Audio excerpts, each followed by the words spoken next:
When Brian Eno first materialised as the feathered mascara-wearing keyboard player with Roxy Music, he looked an unlikely sonic visionary.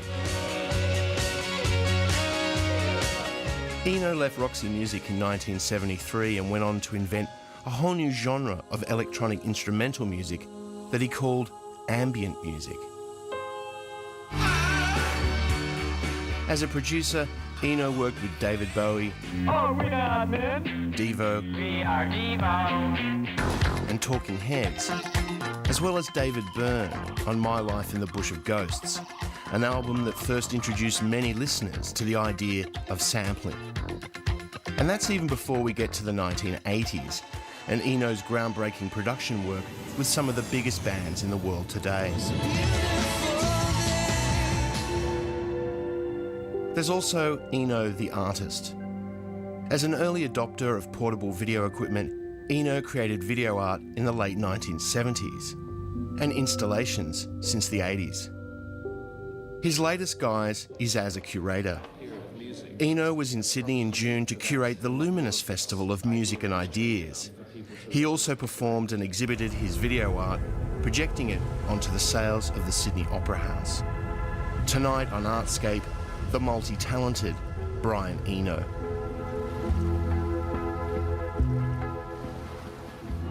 Brian Eno, thanks for joining me. How do you organise something like Luminous? Where do you actually start? It started actually with a very simple request, which was to build the big installation that I have downstairs.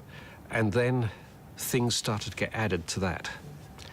I think the principle was that I wanted to put together photography, ceramics, performance, painting, sculpture, music, sound art, whatever. And the job of the curator is to try to say, I think this story is interesting, to weave one pattern through all of that. People who've had a very big influence on me, whose music doesn't seem to have any connection at all necessarily. For example, the African Seun Kuti, who's the son of Fela Kuti. Fela was probably my biggest influence throughout my musical life, though it isn't, I don't think it's clear in my music where that influence, that it doesn't show as music, it shows really more as an approach to music, I think.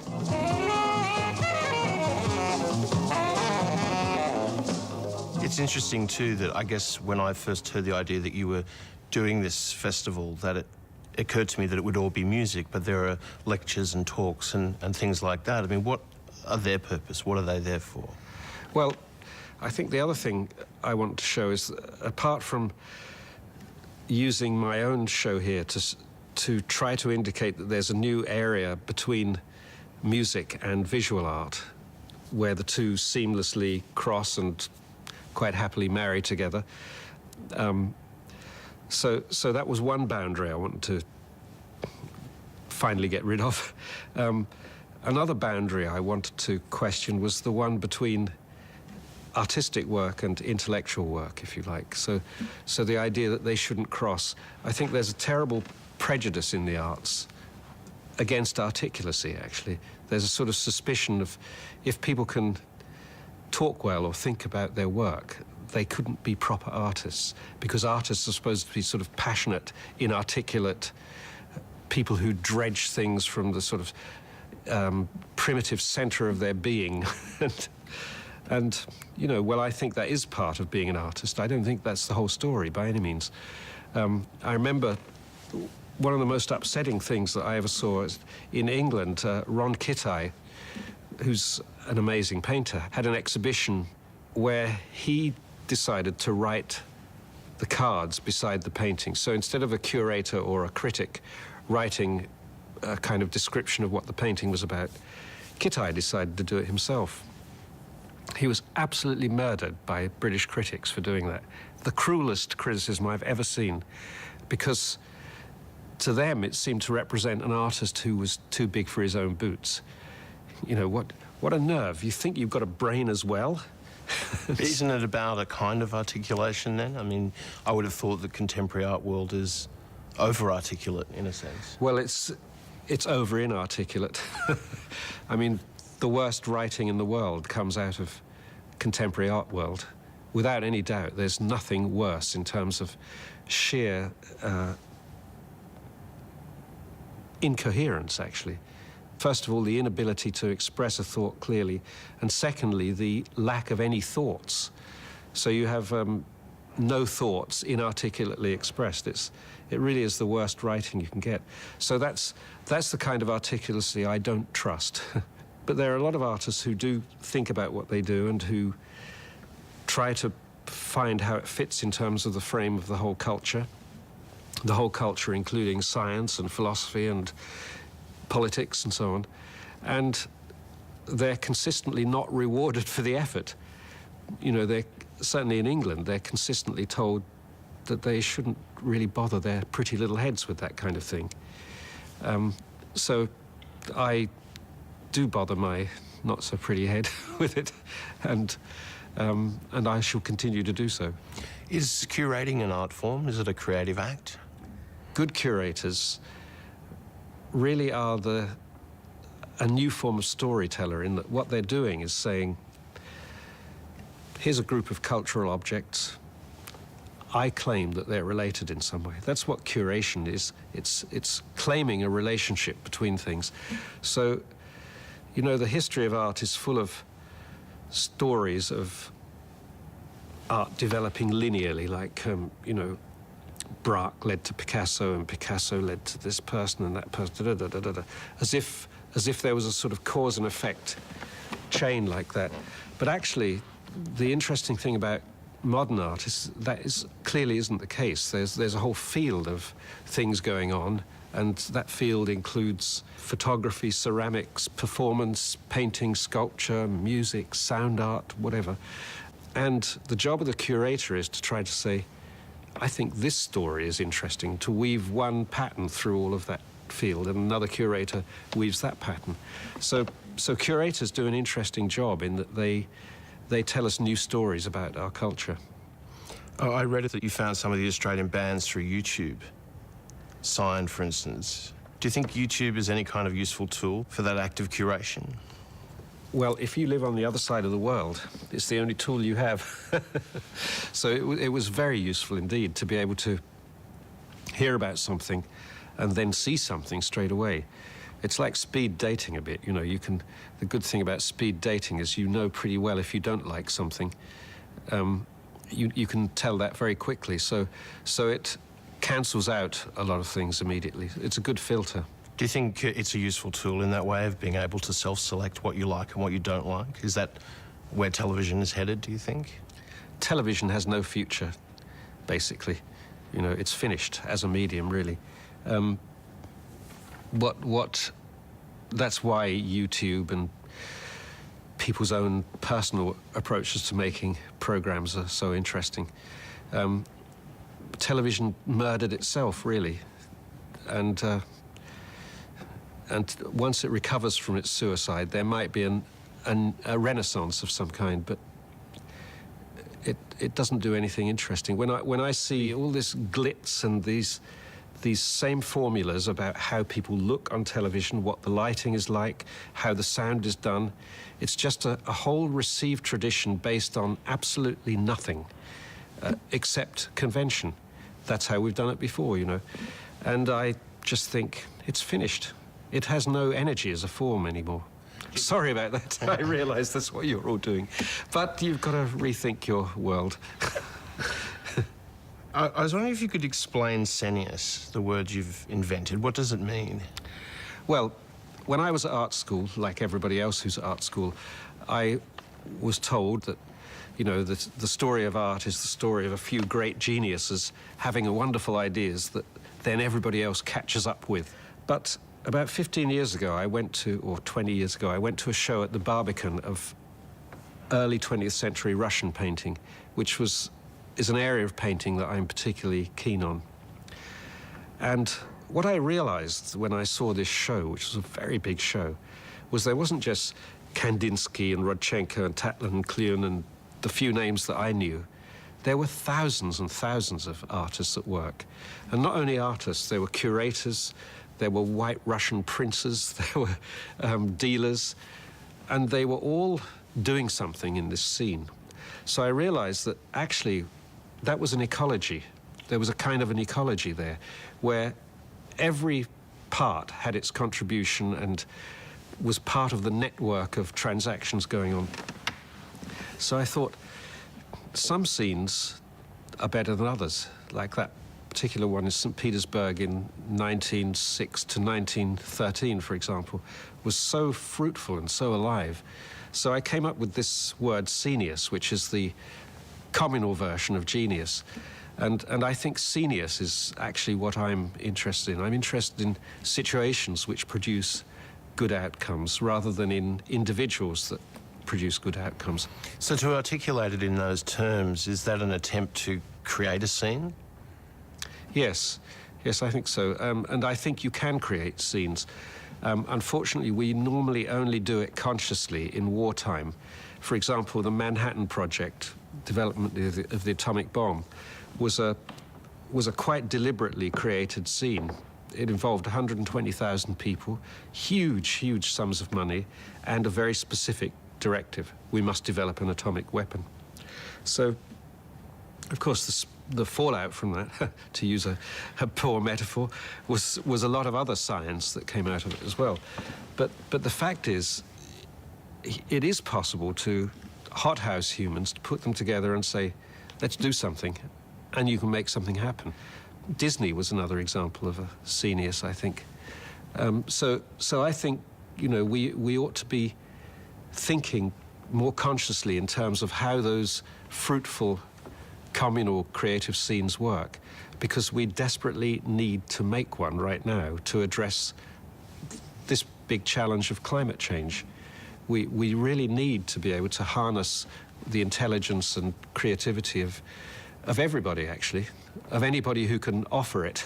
Well, that was going to be my next question, because the examples that you cited were ones that were developed for a specific goal, for something at the end, whereas perhaps the Russians who were working in St. Petersburg didn't necessarily know what was coming out the other end. Yes. Well, you're absolutely right, and you've put your finger on the biggest difference between science and defense type sceniuses and cultural ones. And the biggest difference, I think, is that the science and defense ones are nearly always directed towards a particular goal. The cultural ones are nearly always directed away from something. So the revolutionary period in Russia was very much, we're not going to do that, we don't want that, that is finished. So there's a big difference between those. One is pushing towards something, one is pushing away from something. And I think in culture, more frequently, you're in the pushing away. I mean, if you think of at the same time as that, the Cubists, and in the early 20th century, the Vorticists, the Futurists, and so on, what they claimed to be doing was embracing the future. But of course, it's very hard to articulate a future. What you can do, though, is to say, we know it isn't that. You can point to the things that it isn't. And culturally, I think that's more normally how things move forward, or what creates movements is a reaction against something rather than a very specific goal towards something. If we could just step back in time for a moment, could you tell us the story of how you came to invent ambient music? Yes, I had been a record collector. I had lots of records. And I had been noticing more and more that I was annoyed by the fact that records changed mood every 3 or 4 minutes. So there'd be the fast track, then the slow track, then the ballad, then the sad track, then another dance track. And it just started getting on my nerves. I didn't want to have my mood changed so quickly. So I started, this was a time of cassettes, and I started making cassette tapes of things in the same mood, basically. And I had a painter friend who was doing the same thing, and he put together a beautiful cassette which was all the slow movements from the late Haydn quartets, 6 of them. That was a joy to listen to. None of that frantic allegro stuff, just all the slow parts. And I started to think, why don't any records like this exist? Why isn't there something that just offers you the chance to stay in a mood? And it says, here it is. It's all the same. Nothing much is going to change. Take it or leave it. And so this feeling was consolidated that one day I was sitting in this beautiful airport, Cologne Airport. It was a Sunday morning and the sun was streaming in. It was the most beautiful piece of architecture, very high space with glass all on one side, and the most idiotically stupid pop music playing. I thought, nobody has thought about this problem. You put all this attention into the architecture and the ambience in every respect except the music. And what is the music? It's what some person has brought in that morning and stuck in a cassette player. No thought to that at all. So I thought, this is an unsolved problem, really. So then I started to think, so if you're in an airport, what kind of music do you want? What's it got to be able to do? It's got to be interrupted frequently because, you know, you have people announcing planes and calling passengers and so on.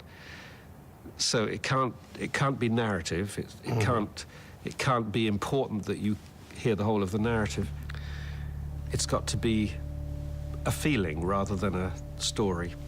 So I started in my mind constructing what would be the right music for that airport.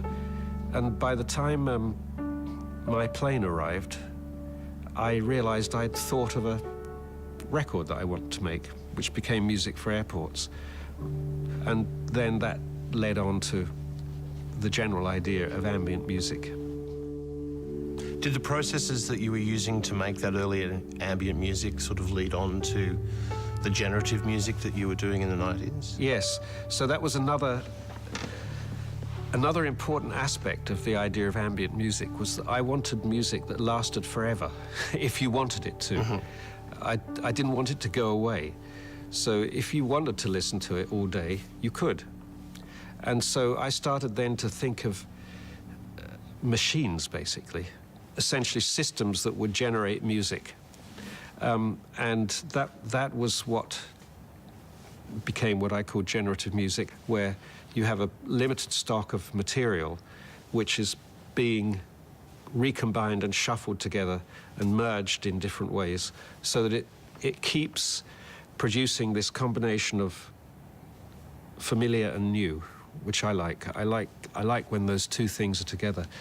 For example, like watching a river where it's always the same river, but it's never the same experience, you know. So I wanted to do something like that in music.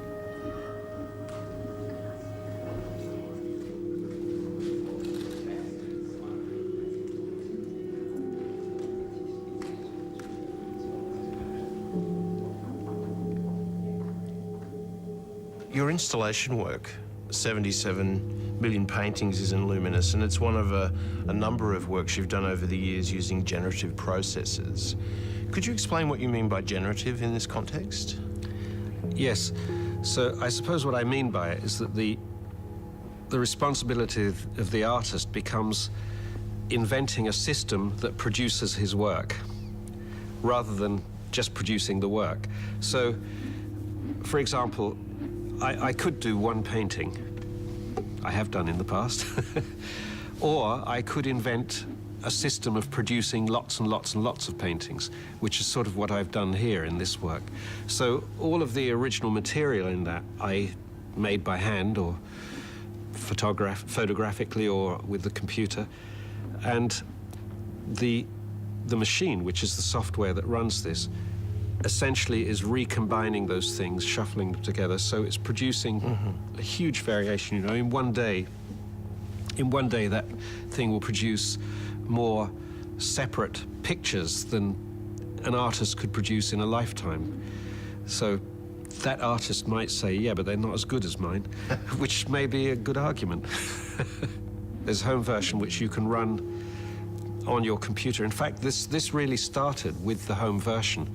I was walking home from my studio one evening and in London's fashionable Notting Hill, and I looked in a window and there was a dinner party going on, 12 people at a table, and on the wall was a huge plasma screen, that big, and black, of course, because there's nothing you can show You're not going to have the news showing or television. And I thought that should be a painting there. So that was the first intention, was to make something that would occupy that new cultural space. Just like music for airports, this was occupying a new cultural space. And so here's a space. Why aren't we artists making use of it? So the first intention was to make something that would become a slowly changing painting in your room, so you wouldn't have to watch television any longer, which of course is the aim of most of my work, to persuade people that there's something else they can do with their screens.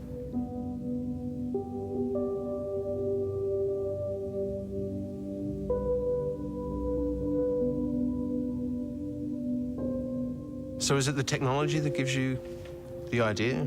Is that the impetus? A lot of ideas come out of technology. Pop music is one of them. It came out of two technologies, the record and the recording studio. Well, three, and the radio station. Those three technologies. That when those three things came together, it was absolutely obvious that people would make 3-minute singles and that they would have million-selling hits and so on and so on. So art and technology are always completely bound up like that. A set of possibilities comes into being and artists jump onto them and take advantage of them. You said once that a lot of technology offers you the chance to make everything completely wonderful and perfect, and thus take out whatever residue of human life was in the work to start with. How are you investing your own work with a human identity? Well, this is actually a very serious question, because it's always a problem with technologies. At the moment, recording studios are dominated by a technology called Pro Tools, which is very powerful, very interesting, new way of recording, and absolutely lethal in the wrong hands. In that it really does offer you the chance to take out every single error, to correct every single thing that would identify this with any human being's life or performance. So you have to be very clear about where you want the work to be. It seems to me, though, that a lot of your work has come out of a deliberate process of limiting your options for what you can do. Yes, well, I think you have to do that. When I first started working in studios, you could walk in and say, well, let's just try everything out and see what happens. And that would take you about half a day. If you did that now, you walked into a studio and say, let's try everything out and see what happens, you'd be there in about 400 years' time, because the number of possibilities is so vast now. Mm-hmm. So one way of working is just to say, I'm not going to try everything out. In fact, I'm not going to try that. I'm going to try that and see what I can find in that. And so one of the things I think I do as a producer a lot of the time is to cancel options, just to say, don't let's go there, don't let's go there. In fact, don't let's go anywhere that we're already familiar with, and let's see what's left. You've had a number of well-known and highly successful creative collaborations over the years. David Byrne, U2 and Coldplay, to name just a few. Does collaboration still play a part in your creative process now? I like collaborations because a number of things happen when you're collaborating that don't happen easily on your own. One of them is that you see your ideas through somebody else's eyes. So you're trying something and somebody else is there, and of course you're now not hearing it the way you normally hear it. You're hearing it through what you imagine is their mind, and that's very, very interesting. Sometimes it sounds much worse, sometimes it sounds much better. It's very interesting that sometimes your own ideas feel better filtered through somebody else's mind, sort of thing. So it sometimes gives you a confidence in your work that you might not have otherwise. The other thing that happens when you're working with somebody is that you have to actually contribute. So it kicks you to keeping coming up with something, throwing, even if you're not sure that you've got anything to offer, you try it anyway, and oh, well, it was something. It flowers into something. Once in a lifetime, water flowing underground. And of course, other people surprise you. That's what's nice about it. Same as it ever was. Same as it ever was. Same as it ever was. Brian Eno, thank you very much. Thank you.